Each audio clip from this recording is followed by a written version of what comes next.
Bonjour à tous, bienvenue dans l'émission Rencontre. À l'invitation de son homologue russe Vladimir Poutine, le président chinois Xi Jinping a effectué une visite d'État en Russie et a assisté aux célébrations marquant le 80e anniversaire de la victoire de la Grande Guerre patriotique à Moscou. Quel est l'état actuel des relations entre la Chine et la Russie? Comment la coopération sino-russe peut-elle promouvoir la connectivité économique et le développement du continent eurasiatique? Aujourd'hui, nous allons en discuter avec deux invités. Madame Qi Jianhua, professeure à l'Institut de diplomatie de Chine, spécialisé en sciences politiques, et Monsieur Jean Bécouret, président de Saphir Eurasia Promotion. Bienvenue dans notre émission. C'est la première fois depuis 2 ans que le président chinois Xi Jinping effectue une visite d'État en Russie. Madame Qi, comment analysez-vous l'importance de cette visite? Certainement, cette visite va euh, ouvrir une nouvelle page dans la coopération bilatérale entre la Chine et la Russie, parce que ces deux pays sont tellement importants, parce que ce sont 2 des 5 membres de la sécurité du Conseil de la sécurité de l'ONU, et aussi vu leur importance, influence politique, économique, militaire et aussi culturelle, n'est-ce pas, dans le monde. Alors, leur bonne relation bilatérale va contribuer une certitude assez très très importante pour ce monde où domine une inquiétude assez générale, où il y a les incertitudes, ne sais pas, qui sont provoquées par des facteurs ou bien mutations jamais vues depuis un siècle, ou bien les politiques protectionnistes, ou bien avancées technologiques, ou bien changement climatique et aussi technologique aussi. Donc, il y a beaucoup de choses à faire, beaucoup de défis à relever. Donc, la bonne relation entre la Chine et la Russie peut certainement donner une certitude, à mon avis, à ce monde un peu même très incertain pour beaucoup de pays. Voilà. Quel est votre point de vue, Monsieur Bécouret?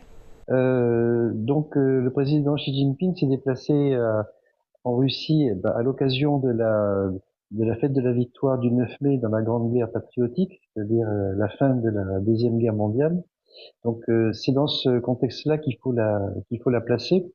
La présence du président Xi Jinping à Moscou pour le 9 mai, elle témoigne de la profondeur et de la stabilité des bonnes relations entre la Chine et la Russie dans un contexte mondialement perturbé. Aussi, en ce jour particulier, elle témoigne de l'attachement de la Chine à la reconnaissance de la contribution majeure de l'URSS à la victoire contre les barbaries à la fois nazis et allemands et du nationalisme militariste japonais. En étant là le 9 mai, le président Xi Jinping affirme que les deux fléaux ne doivent pas se reproduire et pour cela qu'il faut s'attacher à ce qu'il n'y ait pas de falsification de l'histoire. Pour cela, il faut un travail en commun entre tous les pays, un travail entre partenaires basé sur des archives et des faits et pas des déclarations politiques comme par exemple la résolution du Parlement européen qui a été votée au Parlement européen le 19 septembre 2019 sur l'importance de la mémoire pour l'avenir de l'Europe. Et cette résolution a accusé l'URSS et l'Allemagne nazie à eux seuls d'être les déclencheurs de la Deuxième Guerre mondiale. Cette falsification de l'histoire, il faut lutter contre. Et la présence de tous les présidents, et en particulier le président Xi Jinping, le 9 mai à Moscou, donne un signal très fort à ce que la vérité doit être maintenue. L'année 2025 marque le 76e anniversaire de l'établissement des relations diplomatiques entre la Chine et la Russie. Le président chinois Xi Jinping qualifie les relations entre la Chine et la Russie de bons voisins et de vrais amis.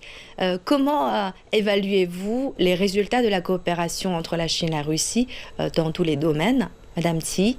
En fait, la coopération entre la Chine et la Russie présente dans deux domaines, c'est-à-dire au niveau international et aussi au niveau national, entre les deux pays bilatéral.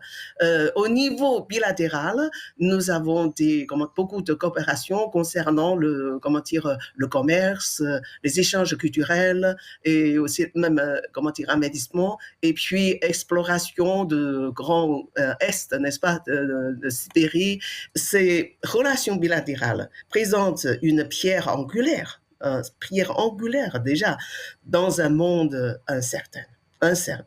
Parce que ces deux pays, j'ai déjà cité, ces deux pays sont membres du Conseil de sécurité. Ils ont une coordination stratégique pour résoudre les problèmes ou bien pour faire face ensemble aux défis internationaux. C'est la raison pour laquelle la coopération entre la Chine et la Russie, c'est une coopération multidimensionnelle, non seulement au niveau national, mais aussi au niveau international. Et Monsieur Becqueret? Lorsque, en 2024, donc l'année dernière, la Chine et la Russie euh, fêtaient le 75e anniversaire de l'établissement des relations diplomatiques entre donc la Chine et la Russie, mais bon, à l'époque c'était l'Union soviétique, donc c'est-à-dire dès 1949, c'est-à-dire juste après la proclamation par le président Mao de la République populaire de Chine. La Russie n'a pas attendu pour reconnaître la République populaire de Chine.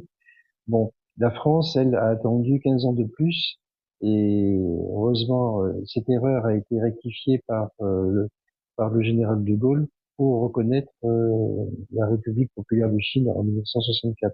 C'est ça pour dire que les relations entre la Chine et la Russie sont des relations qui sont très anciennes, et pas seulement du fait qu'elles partagent je sais plus combien de kilomètres de frontières et qu'ils sont voisins, mais vraiment parce que ce sont des relations très étroites par le fond.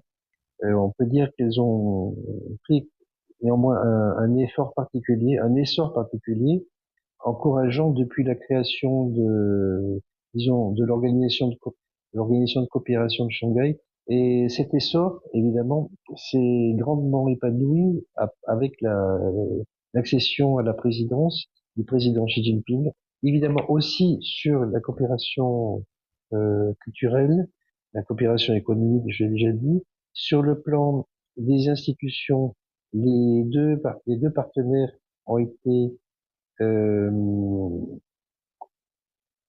ils ont été cofondateurs de l'Organisation de coopération de Shanghai, aussi des BRICS, et donc ils ont, par leur action conjointe, fait avancer le multilatéralisme. Pour revenir directement sur les deux relations, les présidents Xi Jinping et Poutine se sont rencontrés plusieurs fois par an, à l'occasion de visites d'État, de réunions des BRICS et de l'OCS. On peut dire que la Chine et la Russie sont vraiment de bons voisins et de véritables amis. Comment évaluez-vous le rôle joué par la Chine et la Russie dans le cadre de la gouvernance mondiale? Aujourd'hui, nous avons des défis qui viennent de, surtout de plusieurs dimensions, n'est-ce pas? Les États-Unis pratiquent une politique de, des taxes extrêmement irrationnelles, hein, et qui provoquent ou bien qui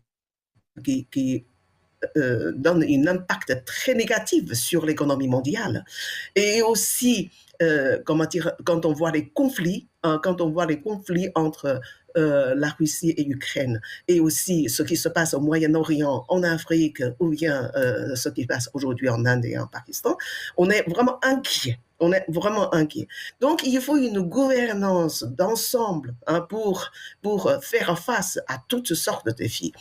Et une chose, à mon avis, surtout, il faut considérer que l'ancienne institution multilatérale rencontre ou bien est en train de subir euh, euh, comment dire, des impacts très négatifs de la part des anciens fondateurs, comme les Américains surtout, parce que le monde est en train de vivre qui est en train de changer, n'est-ce pas? Il y a une force de plus en plus importante des pays en émergence, des pays émergents. Donc, avec ce changement, il y a certainement des mutations, n'est-ce pas, qui se passent. Il faut une réforme de l'institution parce que cette institution de gouvernance doit être multilatérale et aussi très inclusive parce que nous vivons une démocratisation des relations internationales.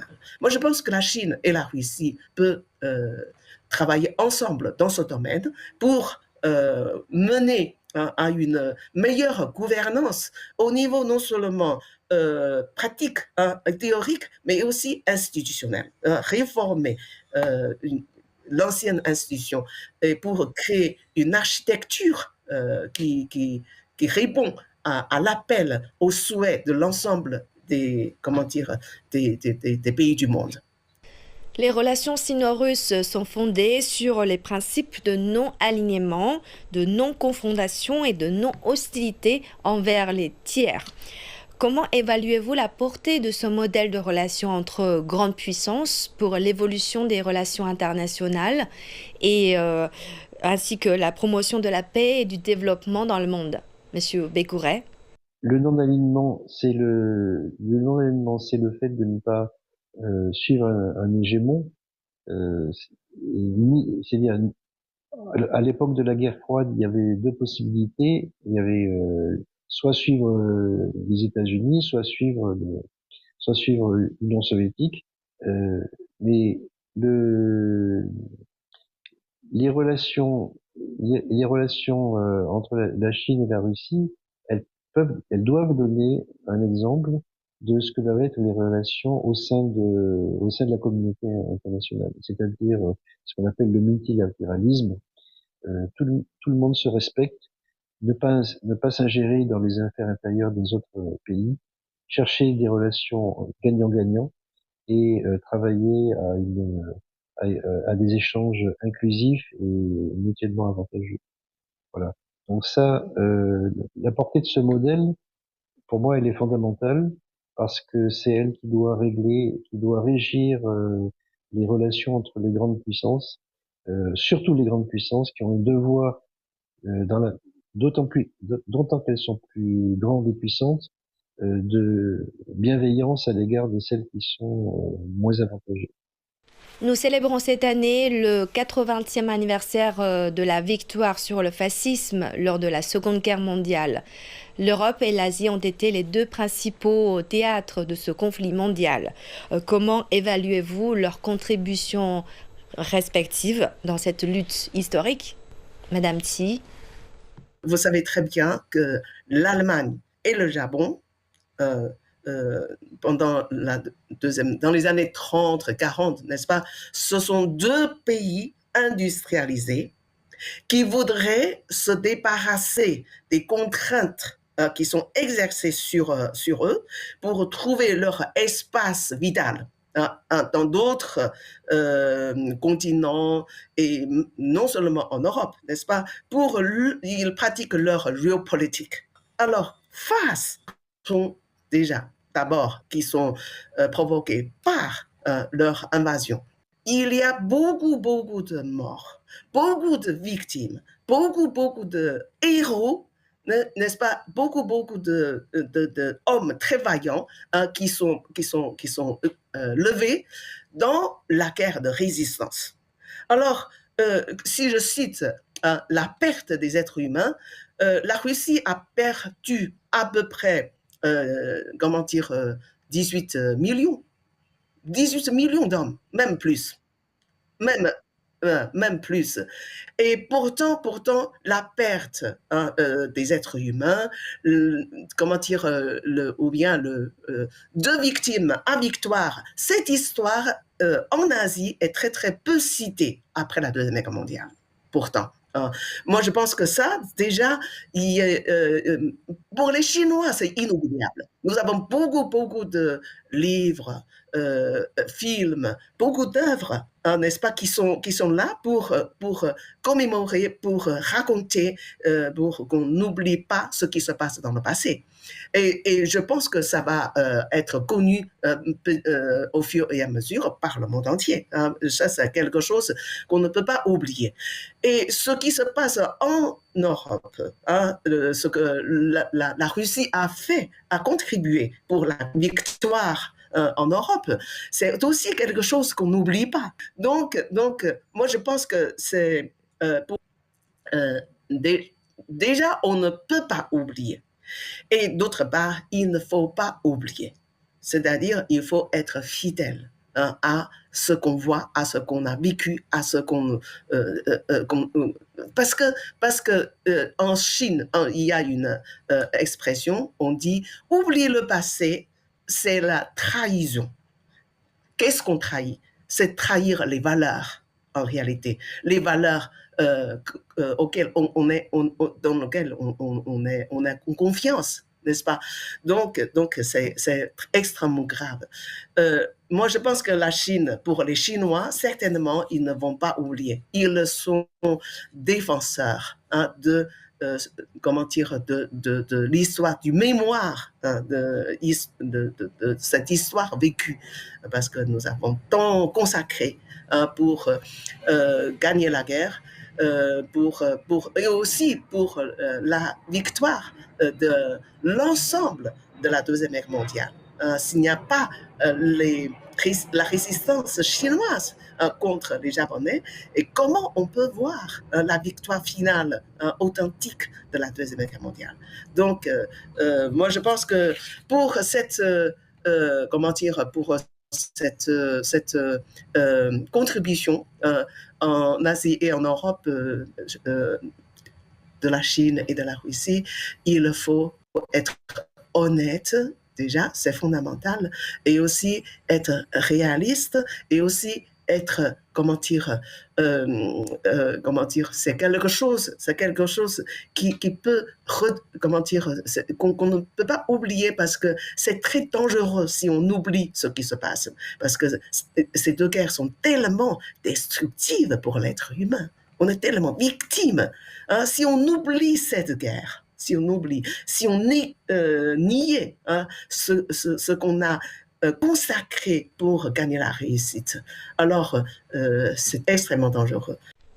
Monsieur Bécouret, selon vous, comment les pays du monde doivent-ils analyser l'histoire des deux guerres mondiales et quelles leçons doivent être tirées afin de garantir un avenir de paix? La question, elle est sur les deux guerres mondiales. Donc, la Première Guerre mondiale, sur les origines, si on analyse, la question c'est l'analyse de l'histoire des deux guerres mondiales. Sur les origines, pour la Première Guerre mondiale, on peut dire que elle est le témoin de la conséquence de la rivalité des empires dans leurs colonies, pour leurs colonies et pour les routes commerciales. Pour la fin pour la fin de la Première Guerre mondiale, elle s'est terminée donc par le traité de Versailles. Le traité de Versailles a été qualifié par le maréchal Foch, donc qui était un des vainqueurs de la Première Guerre mondiale, comme il a dit, ça n'est pas une paix, c'est un armistice pour 20 ans. Donc il avait déjà anticipé que les résolutions du traité de Versailles allaient conduire à une prochaine guerre. Ça a été aussi une humiliation pour la Chine, puisque alors que la Chine avait contribué à l'effort de guerre en envoyant 180 000 Chinois en Europe pour aller contribuer comme civils à nettoyer les tranchées, aider les gens enfin, remplacer les gens dans les campagnes qui étaient partis à la guerre. Donc il y en a quand même beaucoup qui sont morts. Ils ont contribué à cet effort de guerre et au traité de Versailles, le Shandong, qui était une colonie allemande, enfin une concession allemande euh, après les guerres de l'opium, a été attribué au Japon. Donc ça, c'était tout à fait inacceptable pour la Chine, et on connaît les conséquences. Le mouvement du 4 mai, la création du Parti communiste dans la suite en 1921 à Shanghai. Euh, donc la Deuxième Guerre mondiale, elle s'est produite, donc ça a commencé en fait par le réarmement de l'Allemagne, euh, qui supportait plus l'humiliation du traité de Versailles. Comment ça s'est terminé? Bon, il y a eu la création de l'ONU, il y a eu Yalta, et sur quoi ça a débouché? Ça a débouché sur la guerre froide, et à la fin de la guerre froide, ça s'est terminé par l'hégémonie américaine et la reprise des méthodes guerrières, c'est-à-dire que malgré l'ONU, bon, il y a eu, malgré l'ONU, il y a eu énormément de guerres dont on pourra parler après. Donc ça, ça fait deux épisodes. Bon, il y avait eu le traité de Westphalie pour la création des États-nations. On pouvait penser que ça pouvait ramener la paix. Il y a eu,